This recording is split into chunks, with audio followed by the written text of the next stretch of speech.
Hey there, what's up? In this video, I'll give you a quick comparison between Zoho Books and QuickBooks to help you decide which accounting software suits your business the most. So yeah, this is useful for choosing tools that save time and avoid errors.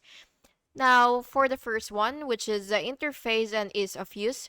So as you can see, Zoho Books has a clean and minimal dashboard, while QuickBooks offer robust features but slightly steeper learning curve.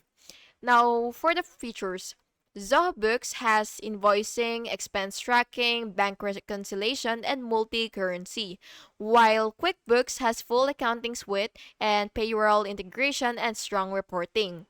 Now, for the pricing and plans, Zoho Books is cheaper for small businesses. On the other hand, QuickBooks is slightly higher cost but more advanced options. Now, for the integrations, both integrate with payment gateways, CRM, and e-commerce platforms. So, if you're starting your small business and you want simple accounting, then you should go ahead and choose Zoho Books. But if you have a larger business and you need an advanced reporting, then you should choose QuickBooks. And yeah, that's basically just it. And that's a clear comparison between Zoho Books and QuickBooks. So you just gotta pick what matches your business needs. And yeah, I hope you found this video helpful. And if you did, please make sure to like and subscribe for more videos like this. Thank you and have an awesome day.